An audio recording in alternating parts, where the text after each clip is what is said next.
Hello book lovers, and welcome back or welcome to Nat Cat's Bookish Cafe. Today I am here to start off the second weekly vlog for what is kind of my Orilium journey, I guess you could say. Alright, so this is week 2 of April, and this month I am taking part in the Orilium Readathon, so I wanted to go ahead and just document that experience with weekly vlogs. If you watched my first one, I kind of mentioned that I do have some other reads on the side from my personal TBR game, so there may be times where I'm reading books that are not related to Orilium at all, but these are just weekly vlogs where we're chilling. Last week I didn't finish any books at all. But before we get into that, I want to do a really quick update. If you watched last week's vlog, I was talking a little bit about one of my family members, specifically my grandmother over in Germany, having some health issues. And I wanted to just update you on that real quick. And then we're going to kind of move on from that just because we are going to go ahead and do the grieving process privately and with my family, but since I started talking about it, I did want to give you an update. Today is technically a Tuesday. This vlog would have started yesterday, just like last week. I'm starting a day late, but this time it is because unfortunately my grandmother did pass away. She was not waking up from the coma the way that the doctors were hoping she would be, and my mother is over there with her.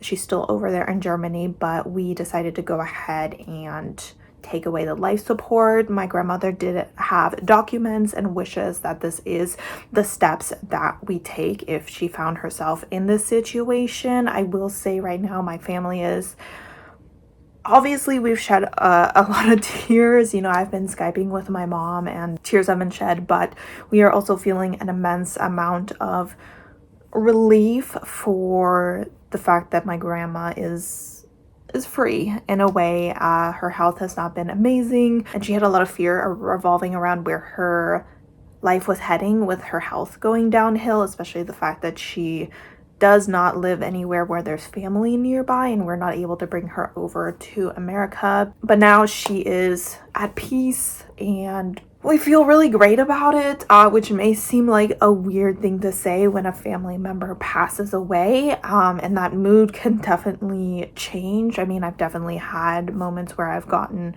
weepy, and it could definitely change in a few days when it just really hits that she's gone, and may send us or me into a little bit of a depression, but not sure how I will respond. But right now I just want to let you know that I'm doing good. My family is doing good. We are happy with the decision. She passed very peacefully. It was a very good end of life scenario, so we're feeling good about that, but it could change, so I just wanted to let you know about it because it may impact what I'm reading, how I'm feeling about what I'm reading and whatnot. But like I said, I'm just gonna not talk about it anymore. So I don't want you to think that I'm just like ignoring the fact that my grandmother has passed away. I'm just dealing with that in private and focusing on, you know, my reading and other things that are going on in my life in this vlog to kind of distract myself and just get back to normal so I don't go ahead and wallow in sorrow or anything like that. So just wanted to update you on that. Appreciate your understanding as things are a little bit wonky this week and maybe for a few weeks to come as I work through all of this. And obviously it's impacted some of my past vlogs and reading as well, but yes, no, appreciate your support and everything. And like I said, I'm doing okay, my family's doing okay, and my grandma is in a better place, and that's what I'm really focusing on. All right, so it feels weird to transition from a discussion like that into, hey, here are the books that I'm reading, but that is just what we're doing here. I wanted to go ahead and let you know, like I said last week, I did not finish any books. Yesterday, I did manage to crawl my way through the last 40 or so pages of Project Hail Mary. As the passing of my grandmother possibly negatively impacted my experience with this book, yes, do keep that in mind. I ended up giving this book 4 stars. The weird thing is that I feel like I enjoyed it more than The Martian, but I gave The Martian 4.5 stars. But I will say, as time goes by, I'm a little bit pickier and pickier with the books that I give higher ratings. The more you read, the more critical you become. So while this book is better than The Martian, it has a lower rating.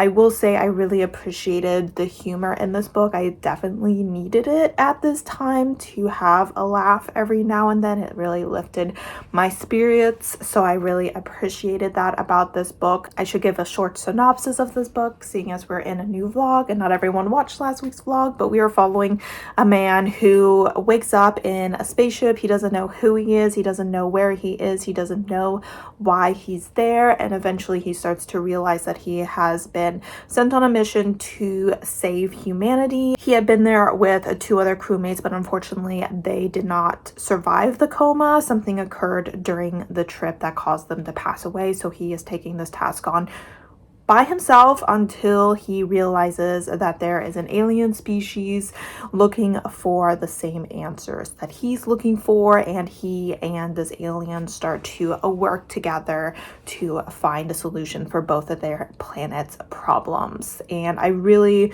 did enjoy their interactions a lot. I liked learning a bit more about the aliens. I liked watching them learn each other's languages. I liked watching their friendship develop as they spent months and months together learning about each other, as well as trying to solve problems. Both of them had a lot of strengths that really caused them to make a great partnership. Our character was very much a science-based individual who was very well versed in like biology and all that jazz, and the alien was more of an engineer of sorts. His crewmates as well had unfortunately passed away, and that included his more science savvy partner, so he was really happy to work with our character, especially since one of our character's crewmates that passed was supposed to be the engineer side of things. So they were able to really work together, and that was fun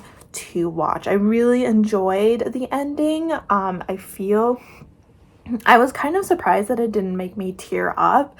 I think maybe if I hadn't been crying earlier in the day for other reasons, it may have made me tear up, because I thought that it was just a really well done ending that I was honestly not expecting, and when it happened I was like, oh, I kind of like that ending. So I think that our character had a lot of development throughout this story, which is not surprising. Going through an experience like this will change a man. But yes, overall a solid 4 stars. I can't really tell you why it's not like a 4.5, but I think a lot of it had to do with the fact that I'm just very tired these days, and sometimes the science heaviness of the story just dragged things down a little bit, where I kind of felt like I was really having to push myself through the story, or even sometimes skimming a little bit. So I think I just wasn't in the headspace for like such a science heavy book. I would never say that I was overly confused, but I also just wasn't like invested in what was being said. So I feel like I could reread this book someday and enjoy it a lot more, and I may potentially end up doing that. So that is a book that I finished yesterday. By the way, this book fulfilled the animal studies prompt for Orilium, which was to read a book with a yellow title, and I kind of based it off of the spine. Now, as far as the current read, I went ahead and put a poll up on my Instagram yesterday and have since received an answer for it, because I'm taking part in a TBR battle on Expedition Through Pages page. And one of the prompts was to have someone randomly select something off your TBR. So I put the next few books that are on my Orilium TBR onto my Instagram and asked people to select. And the majority of people went ahead and selected Beautiful Boy by David Sheff, which I'm super happy about. I actually wanted to go ahead and start this book after Project Hail Mary, but I was like, you know what, I need to choose a random book, so I will just have other people choose for me, and they chose the one I wanted. Now, this one is for Demonology, which was to read a book that you did not purchase. This is a library book, so I did not purchase it. One thing I will say is that, and I'm about to sound really dumb, I didn't know this was a nonfiction for some reason. It's a memoir, and it is about a father who is recounting his experience with a son who is suffering from drug addiction. And so far, it has already been somewhat difficult to read. I'm only 20 pages into it. I read the introduction and then just am a couple pages into chapter 1, but it doesn't sound like this is going to be a very happy story. I mean, not just in the fact that a child is suffering with drug addiction, but the fact that it seems like maybe he never fully recovers from it. So this doesn't seem like it's going to be a story that has a happy ending, which is going to make it a very difficult read. That being said, I think that every once in a while I may put this down and read something else as well, just to break up what I'm reading in this, just because it will be such a difficult read. And obviously I don't want to make myself too sad because I'm already kind of sad. So I am enjoying it so far. I think it's not going to be like the fastest read because I feel like the words are kind of small, but I think it's going to be a very interesting read. I think it's going to be a very heartbreaking read. I also feel like it's going to be a bit of a frustrating read depending on how the narrator feels. Maybe they'll be feeling hopeless, frustrated, angry throughout this entire process, because I understand that while I've never had an experience with anyone with drug addiction, obviously I know that it can be very hard to lose someone to drug addiction and to kind of have someone going in between being sober and falling back into addiction over and over again, and just watching that cycle and becoming more and more hopeless as you start to realize that this person may never fully recover is not going to be easy to read about. But I'm super happy that I'm picking this up. I think it's a very important read, especially considering drug addiction is such a huge issue, especially here in America. I don't know so much about other places in the world, but in America it is a huge issue that our government, I feel like, is not really taking seriously at all. So I think it'll be very interesting to read a book from the point of view of someone who's watching someone go through drug addiction, someone they love very much. And I think depending on how this goes, I might read his son's story, because I believe his son wrote a story as well about his drug addiction, and I think it's very important to also read stories about the people who actually went through the drug addiction. So yes, that is what I'm currently working on. I am on a break from work and it is about to go off, so I am gonna go ahead and check in with you guys either later today or tomorrow as I get a little bit more reading done.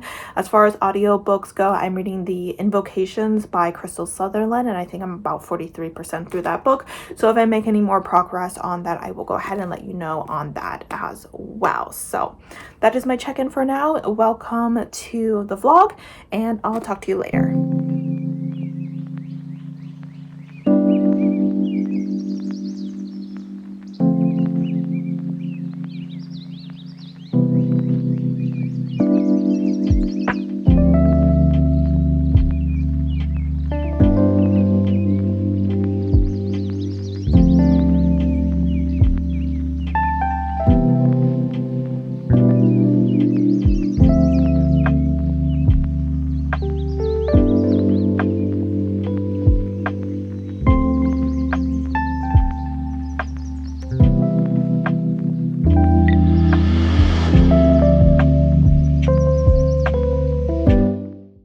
guys, so I am here to do an update. It is, what is it?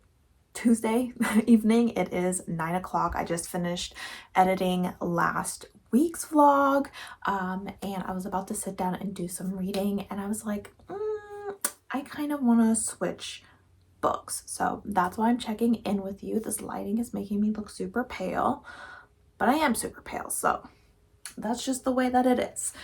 But as you know, I have been reading Beautiful Boy, and I have gotten 4 chapters in, or 3 chapters in, so 2 chapter 4, page 48. And as I mentioned, this is actually a nonfiction book, which I didn't know going into it, but that's totally fine. I'm still really interested in reading this. I have it's kind of hard. I really enjoyed the introduction to the story, but right now we're going through his son Nick's childhood a lot, which I know is super important to the story. Don't get me wrong, I definitely think it should be there, but at the same time, I don't find it to be the most interesting thing to read about. So I was kind of slogging through it just a little bit, but it does seem like his son is getting ready to go into high school. He seems to be in 8th grade right now, and at the end of this chapter he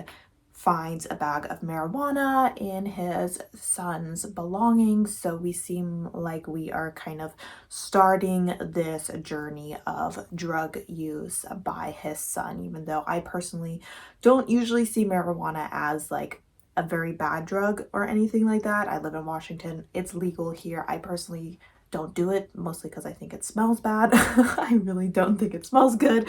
But for the most part, if people do it, I don't think it's that bad of a thing. However, I will say an 8th grader doing it, I do think that it is possible that it can affect the brain in some way and have some negative impact. So I definitely think that is something a parent should be concerned about, which I'm thinking he is going to be very concerned about, the fact that his son is possibly using marijuana at such a young age, because it could spiral into something worse. And I am interested to continue reading this, but I think I kind of mentioned earlier that I might need to take a few breaks from it just because it is a slower read, and once we get deeper into the story, it'll also probably be a more difficult read. Like I said, learning about this person's childhood is very important to the story because his childhood, I would say, is relatively normal. His parents did go through a divorce, and both his parents remarried, and they live in different states, I believe, or either way, they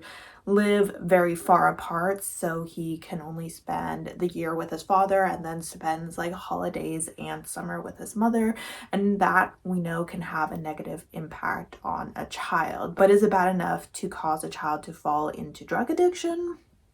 Considering how many kids experience divorce, it probably doesn't always, but in this case it may have been a contributing factor as well.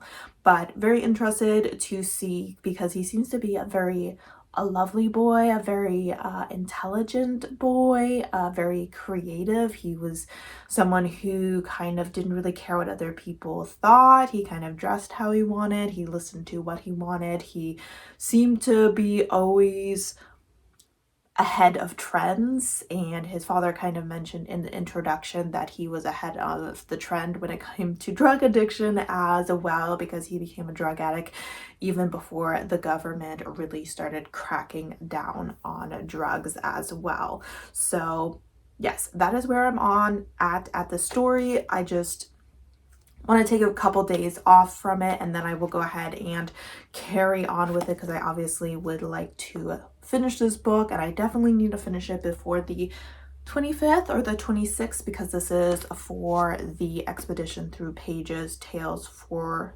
Two Trails. Tales through I always forget the name of her game, sorry.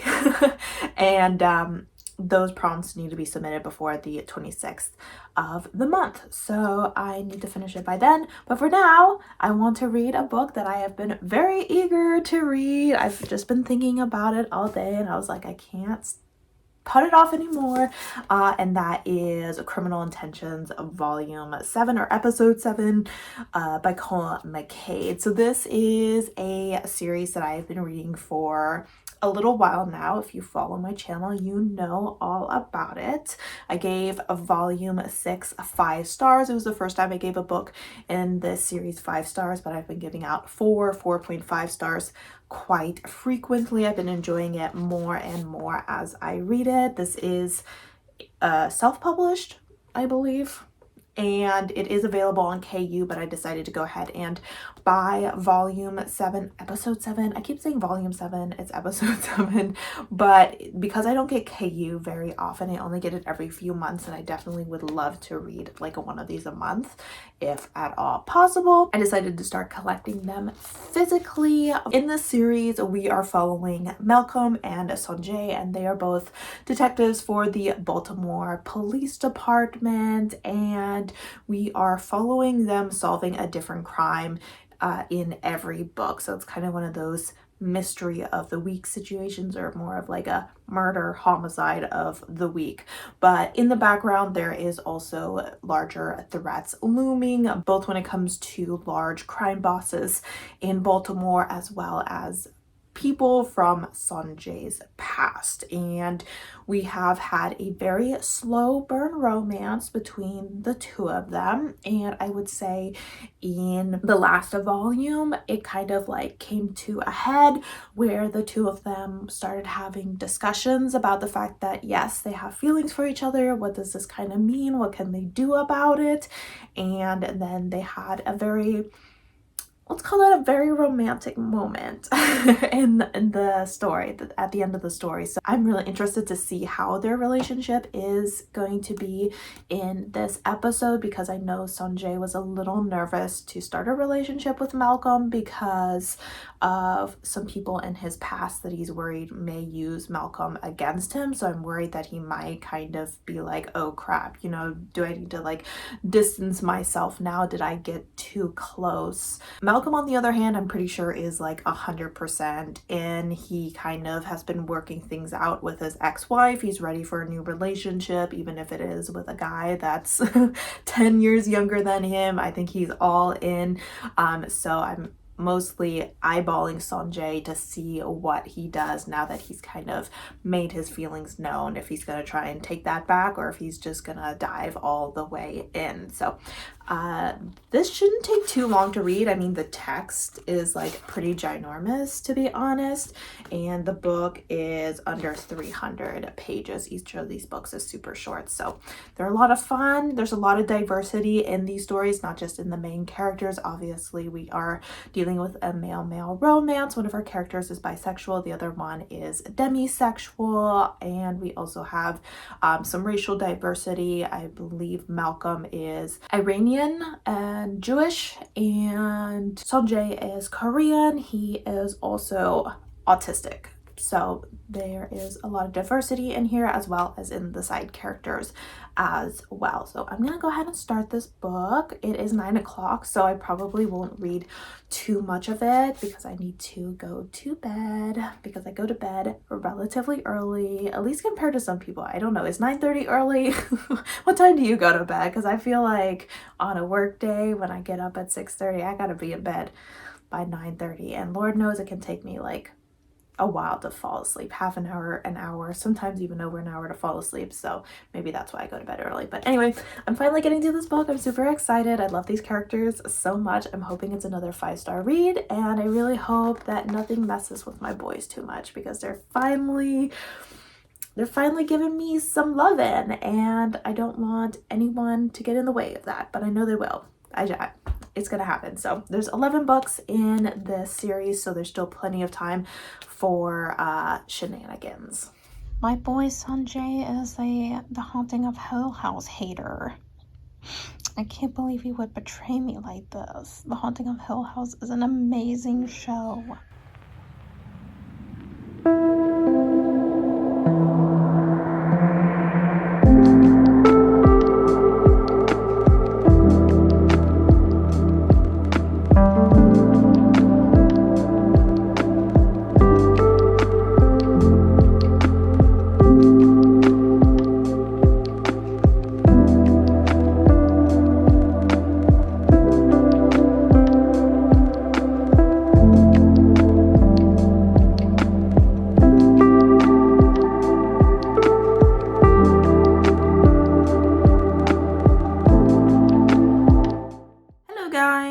It is Thursday. This week feels really long. Yesterday I kept thinking it was Thursday and today would be Friday, but no, it is only Thursday.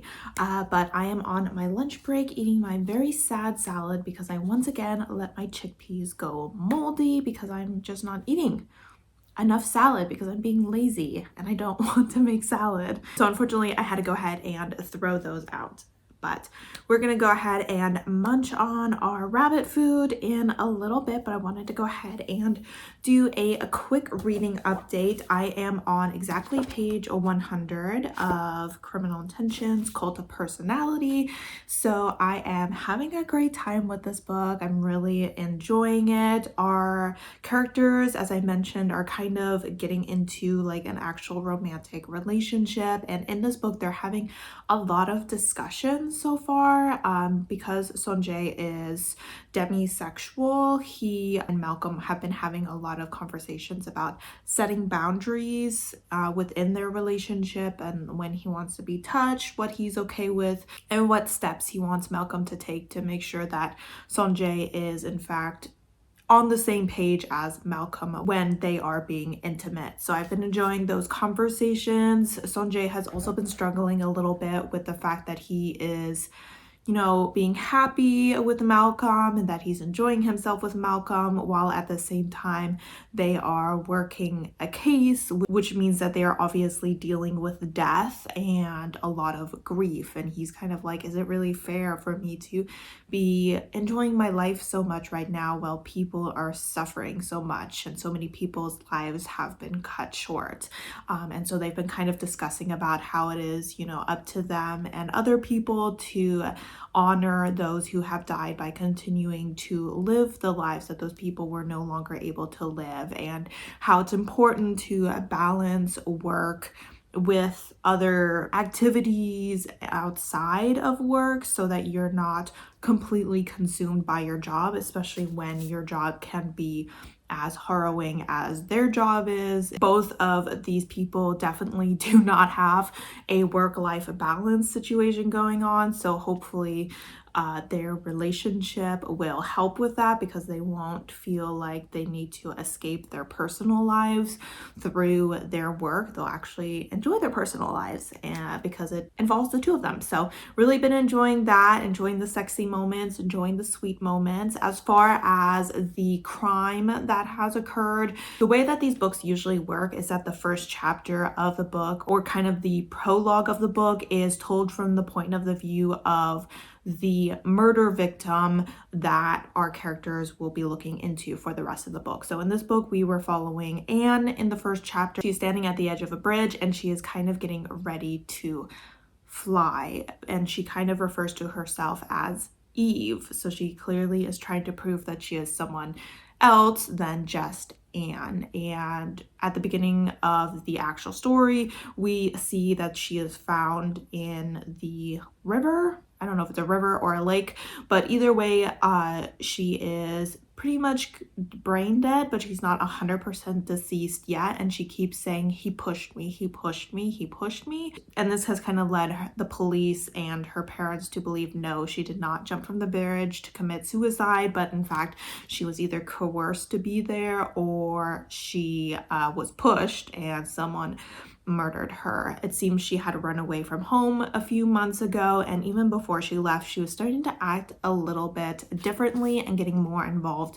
in her church group and starting to wear like clothes that was covering a lot of her body. And so our characters are suspecting that someone might have been hurting her, and based off of just her behavior in that first chapter and some of the other things and the title Cult of Personality, I'm wondering if maybe she somehow got involved in a cult, because obviously her saying I am Eve, she is talking about Eve from Adam and Eve. So there was obviously some religious undertones to whatever delusions she may or may not have been having in her final moments. So they are currently looking into that. They have just barely started it. I'm not even sure if cults are involved. I'm just saying based off of the title, I'm assuming religion plus the word cults. I'm like, yeah, it probably is cults, but I am excited to see where it goes. I'm definitely intrigued to see what happened to this young woman. And of course, do you continue reading reading about Sanjay and Malcolm's relationship because I love it. And then as far as my audiobook, The Invocations by Crystal Sutherland, I am 71% through that. Yesterday, I was a busy bee and was listening to this while I was driving around running some errands. I went and dropped off some books at the library. I went to Target. I had to pick up some paper for my taxes, which I do need to finish today. We are really waiting until the end to do these. And then I went to the gym, so I did get a good chunk of this book read. I believe I know most of their names now. There's definitely Jude and Zara, and then Emmer.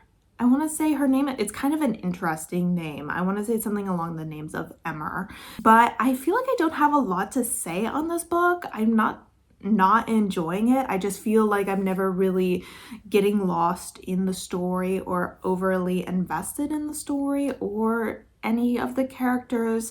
I still enjoy Jude the most. I think Zara is my least favorite character. She just has a personality that I don't really vibe with. She definitely is kind of the type of person who's like, oh, how can this situation benefit me? And there's a part of me that understands she is very desperate to get in contact with her sister who is dead, but at the same time, there's a part of me that's like, your sister is dead and you're potentially jeopardizing saving future women to try and communicate with her, and that seems just a little bit selfish to me. There's also been a situation where I personally would have changed my course and changed plans, but she seems to want to go ahead and forge ahead. So I feel like she is a little bit in denial about the reality of her situation. So not vibing with her super well.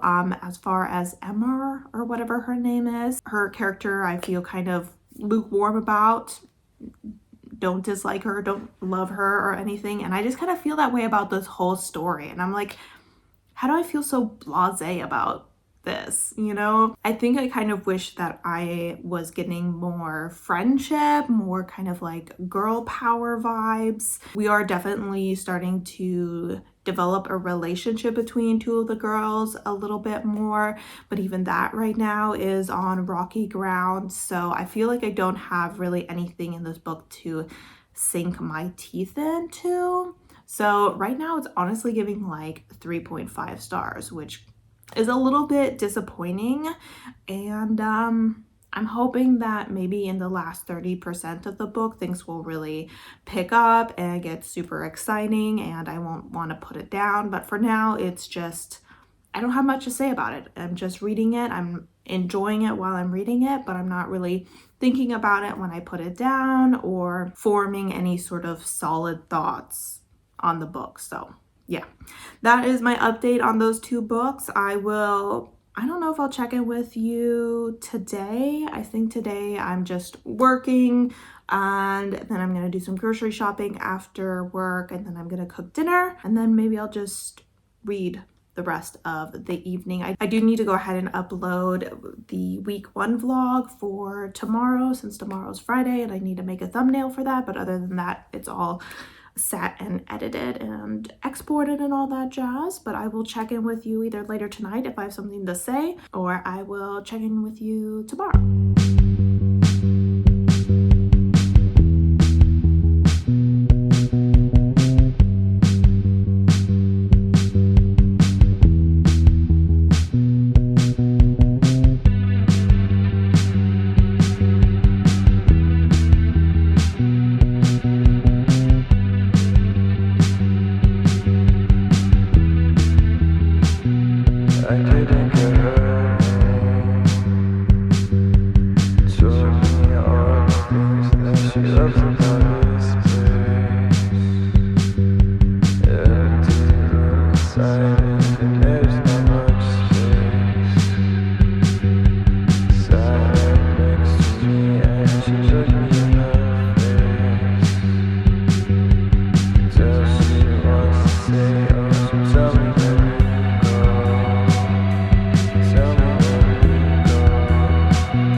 for some reason decided that he needed to snuggle up right to me this morning. I have not gotten out of bed yet, so that's why I'm looking a little crusty. But I'm like, is he cold, or do I need to call off work so I can just hang out here? Because I gotta get out of bed. I gotta get out of bed, but I don't want to leave my little baby boy. Is calling out because your cat wants to snuggle a good reason?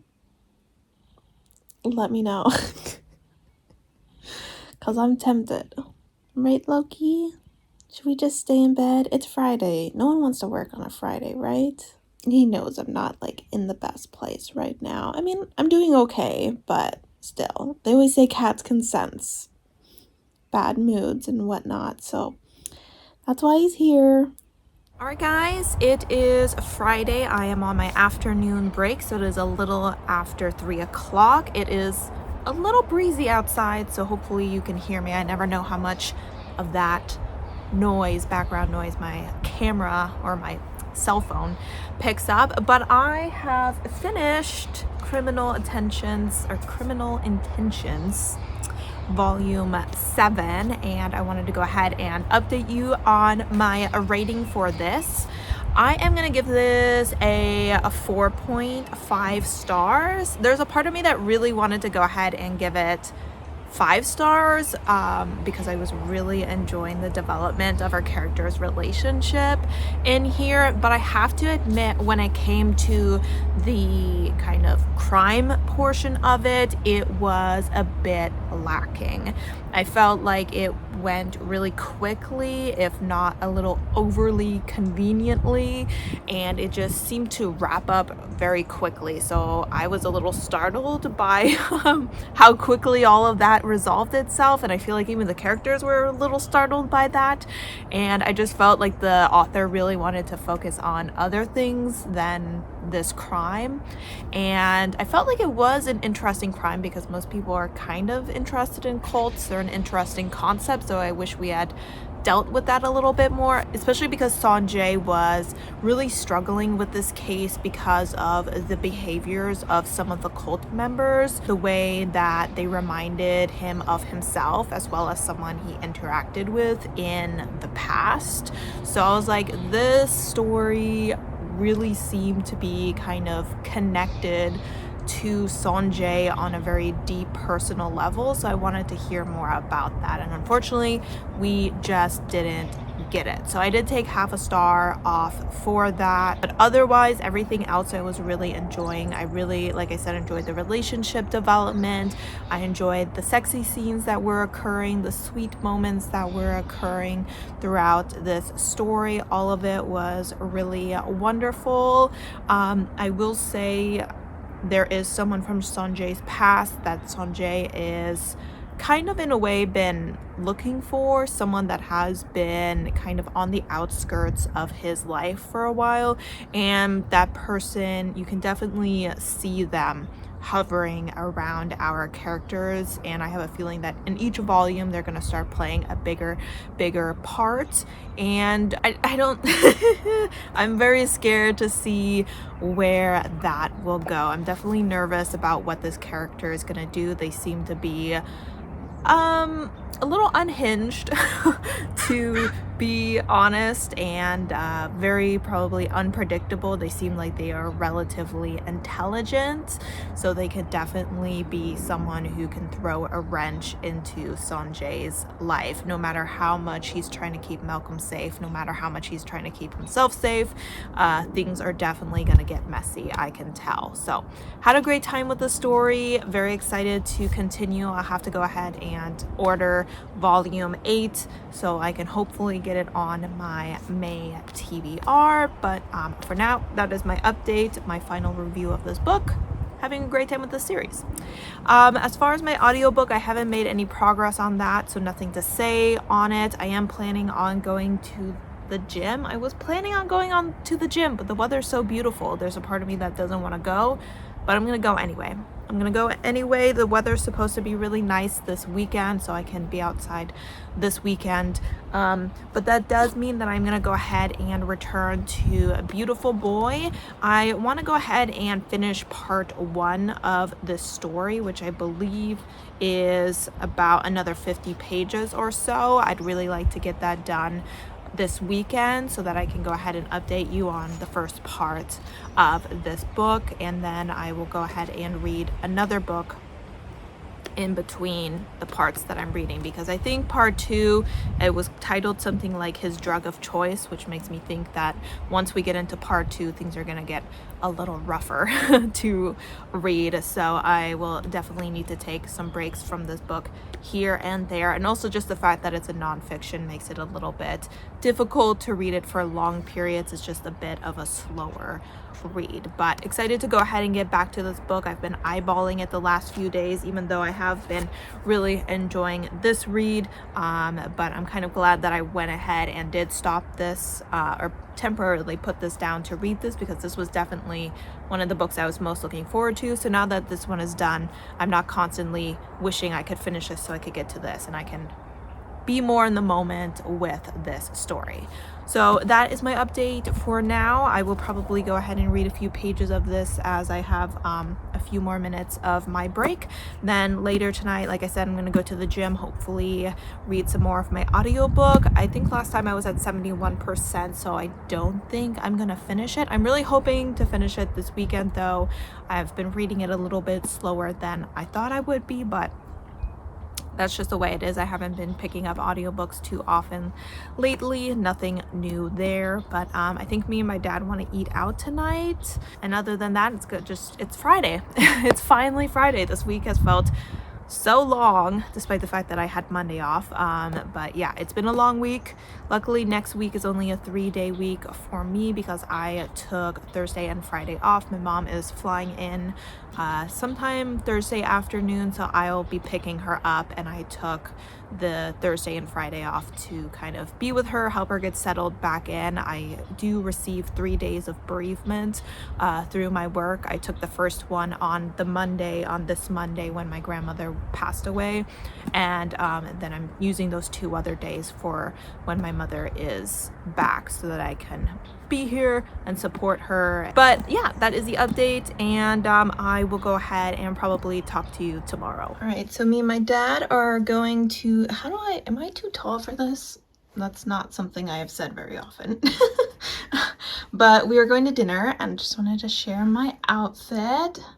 It is warmish, but the breeze is still there. I'm wearing my little romance shirt, and I have my little octopi. No makeup since I just got in from the gym. High ponytail because I need to wash my hair. But we are ready to go. Hopefully eat some hot stone Korean food. Some bibimbap, one of my favorite dishes.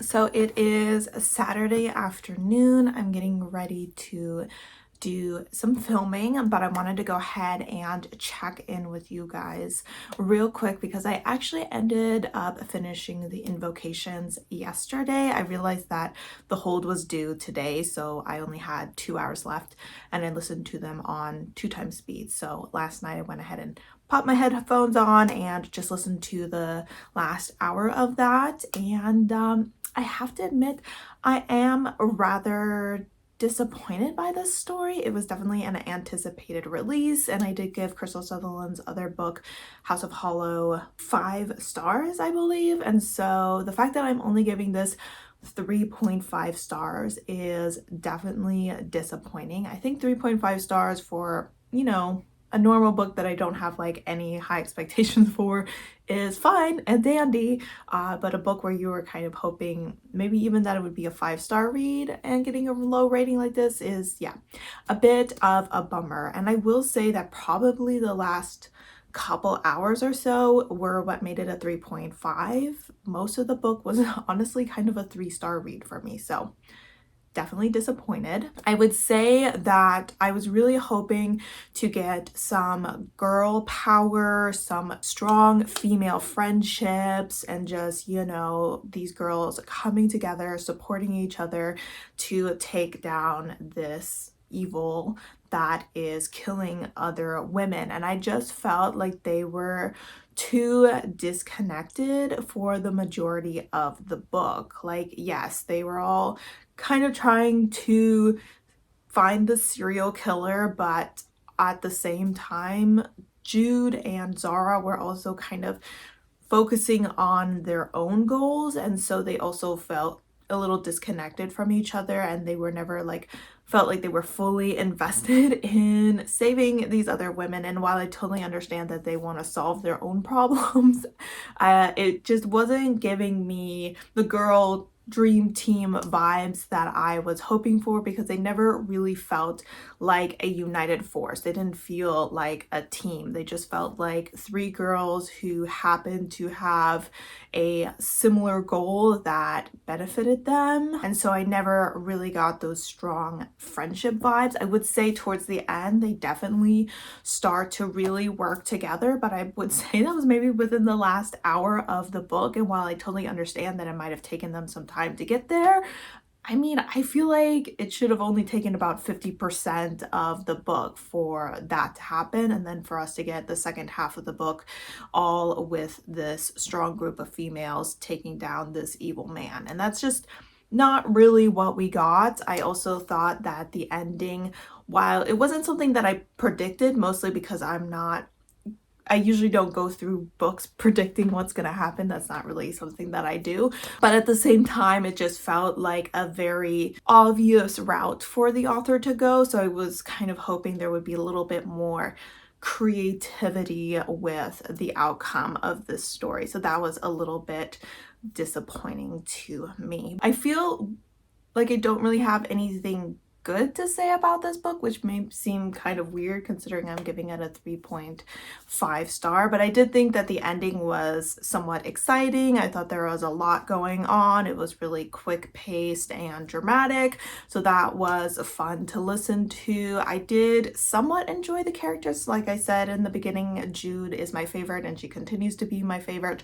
Zara never really grew on to me, and Emma, I still feel kind of blasé about her, but I mean, I still enjoyed my experience while reading this book. I just felt like maybe it's not something that I'm going to really remember reading the way that I remember reading House of Hollow or anything like that. So this book may be on my most disappointing list of 2023. A decent time, but honestly, nothing to write home about. As far as my physical book, I read just, I think, another chapter this morning, so I still need to make more progress on this book throughout the day.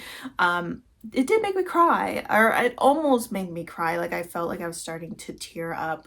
We are kind of watching as his son Nick is graduating from 8th grade and moving into high school, and it was just talking about how full of life Nick is and how excited he is for the future and how excited he is to go into high school, and how he got into a private high school that he had visited and how much he loved the teachers and the students and the passion that everyone there felt for what they were doing. And just seeing him get along so well with his friends, like he kind of left some of the friends that weren't the best influence behind, and he was just getting along really well with his siblings and everything. And just to know while you're reading this that this happy, passionate, driven, intelligent person falls victim to drugs and never recovers from it is very devastating to read. So it's definitely very hard for me to read this, but I'm gonna go ahead and chug on with this later today. I am actually gonna start another book because after I finish filming, I'd like to go over to the west side. I need to go to Trader Joe's and get my milk. I have to admit, the fact that the oat milk that I like is only sold at Trader Joe's, which is not somewhere I go very often, is very annoying. I usually buy like 4 cartons of milk every time I go, but I have smoothies almost every morning, so I have like a cup of milk every day, and so I definitely go through those relatively quickly. But still, there is a cafe over there as well that me and my mom first visited about like 2 to 3 weeks ago, and their chai was so good. So I'm gonna go ahead and go there again and kind of read while I'm there. And I was hoping to take an Instagram picture while I was there because I hardly ever post on Instagram these days. It's just, I don't feel like it, and I don't want to force it or anything like that, but I kind of wanted to do a currently reading post, but I wanted to use a prettier cover than this, plus this is a library book and all that jazz. So I decided I would go ahead and start the book that I was hoping to start after I finished part 1 of this, and that is going to be Bloom by Delilah Dawson. This is a super short book. It is a contemporary sapphic horror story, and we seem to be following a woman who never really considered herself a queer woman until one day she meets another woman at a farmer's market, and they kind of strike up a relationship, and she's so infatuated with this woman that she does not realize some of the red flags that are waving in the wind throughout the story. So I've heard really good things about this book. I know that Riley Marie, I think it was one of her best books of the year, or is going to be. Did you read it last year or did she read it this year? Either way, it's like one of her favorite books right now. So I am hoping to get at least a few pages into this while I'm out, and then once I get home I will go back to this and then pick this up once I finish part 1 of this. So we're kind of bouncing around in between books right now. That's just the way that it goes sometimes.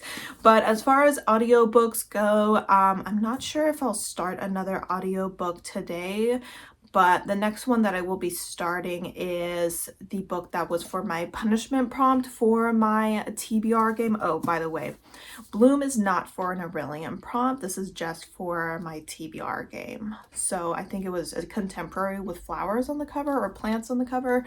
So that's why I selected this, but I wasn't able to use it for an Orilium prompt. So yes, but my next audiobook is also not an Orilium book. Like I said, I think in my first week's vlog, that I may sometimes be reading books in my Orilium vlogs that have nothing to do with Orilium. But this is for my punishment prompt to read a book that is one of the 10 lowest rated books on my TBR, and I believe this was the 3rd lowest, and that is There Is No Way I Would Die First, I believe is the name of the book, and I can't remember the author right now, but I'll have a picture of it right here, and I will go ahead and let you know the synopsis of that if I start reading it, because I don't want to give like the synopsis or anything and then I don't start reading it this weekend. But yeah, so that will either be started this weekend or next weekend. So that is my update. I'm gonna go ahead and start filming and getting out of the house to do the things that I need to do.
Alright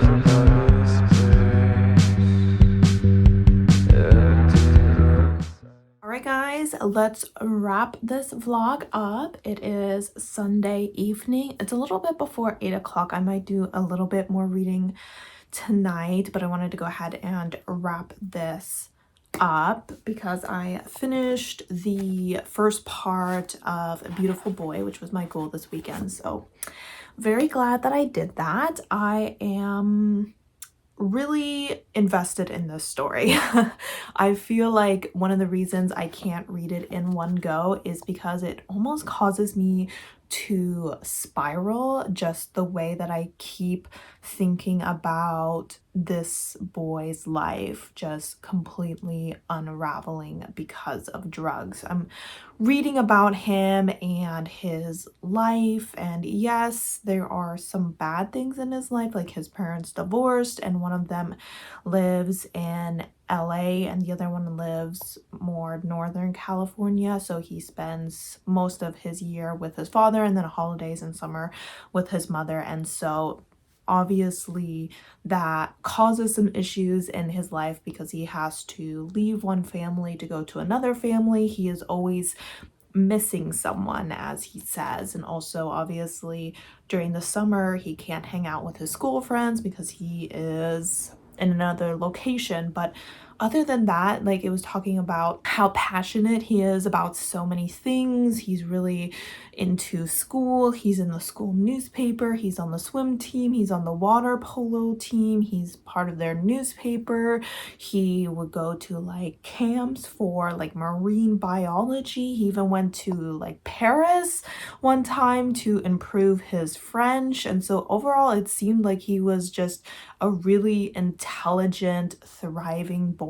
And to just continuously watch him come back to drugs and to, once he gets to college, kind of completely fall apart was really devastating to read about. And it was just really concerning, and it makes you really concerned for the well-being of so many children, because I know how prevalent drugs are here in America and how almost normal it is for teenagers and whatnot to try drugs. And it's just very concerning. I have no desire to be a parent, and I feel like this really solidifies that, because I don't really know what I would do in a situation like this, because just the desperation I feel for this boy, the desperation that the parents would be feeling would be 100 times stronger. Just the confusion and the lack of understanding of, why is this happening? Why is he going from marijuana to other drugs to meth? And the thing is that the father did do drugs when he was younger, but it seems like obviously he didn't really let that impact his life that much, and he was able to just stop drugs. And it's clear that his son is not in the same position where he is not able to stop, and at times is in denial about the fact that he needs to stop. Like at the end of this, he tried crystal meth for the first time, and his dad was like, okay, that's it, you got to go to rehab. And he's like, no, I learned my lesson, you know, as if he hadn't said that same phrase every time that he gets in trouble because of drugs. And it's just really frustrating to read and honestly scary. So I definitely can't binge read this, because I like sit there and go like, what would I do if I was in this situation? Because I have literally no idea what I would do if I had a child who was going through this, because I don't think I would have the strength to abandon them, because that's what some parents do. You know, eventually you just have to realize they're a lost cause and you just leave them to sink or swim. And I don't think that I could do that. So I would probably just sink with them, and that's very scary. So I'll be interested to see how the family handles this, and how Nick, our drug addict, handles all of it, because I'm not really sure. I think he's still alive because he wrote his own book, but I do think he is a drug addict still. So I don't think he ever recovers from his drug addiction. So it'll be a very interesting and difficult journey, but I'm looking forward to continuing it. But I will be taking a quick break from it because I need it. That being said, what I'm taking a break with is going to be Bloom. Now, I did read this book yesterday when I went to the cafe, and I read 50 pages actually. So it is definitely a very quick read. I believe I already mentioned what this book was about, and I feel like this book is a vibe. I feel like reading it in the cafe and drinking my spiced chai latte was just so atmospheric and whatnot. Would I enjoy this book if I were like not trying to be aesthetically pleasing? I don't know. I feel like this book isn't doing too much for me, but I think it really kind of depends on how the story wraps up and where it goes.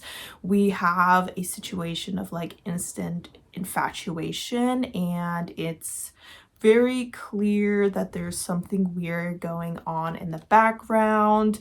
Like there was a situation where the cat was like nervous about something outside of the house. There's a missing girl whose mother says the last place she was the farmer's market. And it's very clear that this woman at the farmer's market treats our main character more differently than the other customers. Like the way that she changes her behavior, the way that she changes kind of the mask that she's wearing when she interacts with different customers is very obvious, which kind of makes it difficult to trust her as a reader, because we usually see as someone who's switching masks as suspicious behavior, but our character who's infatuated with her is like, oh, she shows her true face only to me, and with the other customers she has to put on her customer service face essentially, and so it's different. So it is an interesting read. It's a vibe. I'm enjoying the writing, that's for sure. And like I said, it's a super quick read. And honestly, it's making me crave cupcakes. I'm not a huge cupcake person, but cupcakes are a big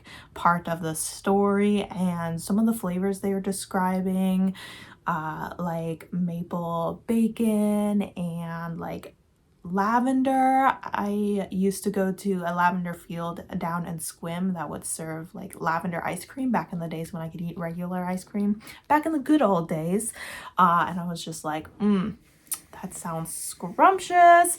So yes, some good food descriptors in here. So I feel like right now it is cozy with a side of slight discomfort. So I am enjoying the book so far, and we'll go ahead and continue it and finish it, definitely, because it's such a quick read, next week, and that will be in the next vlog. Then as far as my audiobook goes, I did start There's No Way I Would Die first, and I got 37% through it. It's only 9 hours long, so I went ahead and listened to it today because I was doing a bunch of chores. So many chores today. I vacuumed the house, I mopped the floors, I cleaned the bathroom, I cleaned the kitchen. Laundry is going on right now. I did a little bit of laundry today. I don't know if I mentioned I cleaned the bathroom. And yeah, just a lot of stuff. And I listened to my audiobook a bit while doing some of those, and then I went downtown to go walking because the weather was just so beautiful today, but it was also relatively warm, so I wanted to be by the water where I was hoping it was cooler, and it was perfect. I got an ice cream. They had the chocolate and vanilla swirl today, which is my favorite flavor, so it was a great day, and I am enjoying the book. I'm not enjoying it. I just feel like it's not evoking the creepy feelings that I want to feel.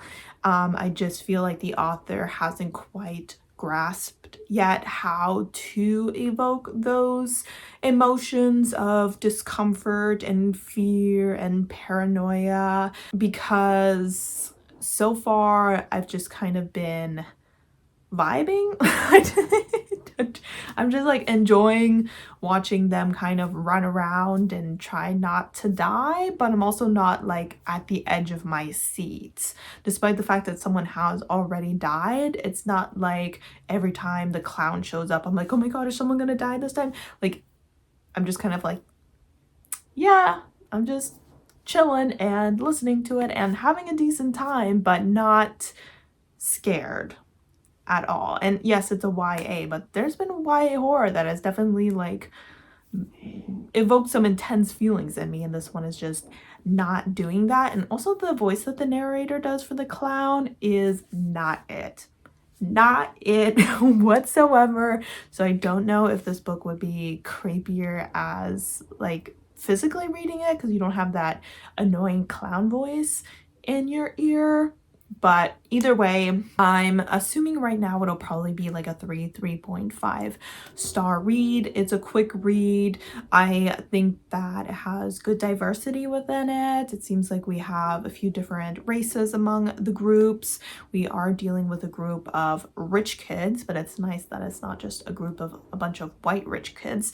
I believe there's a lesbian couple. Elisa mentioned a girl and her girlfriend, and I know that there's a non-binary side character as well, so there's that going for it. We'll just see how it goes. I feel like we're just getting to the part where things are going to escalate a little bit more. I have to admit, there have been some things that have happened to the clown, because obviously our characters are fighting back, where I'm like, how did he get back up? Like, there was a part where she took like, I don't even know, it was like a crystal, you know, like a chessboard made out of some sort of crystal or stone, and like hit him like up the chin kind of situation. I was like, I'm pretty sure that would knock someone out. Like, how's he still going? So, I mean, there's a few situations where I'm like, this is a little unrealistic, like action movie where someone gets shot 6 times and they're still going, and you're like, I'm pretty sure in real life they would be like lying on the ground,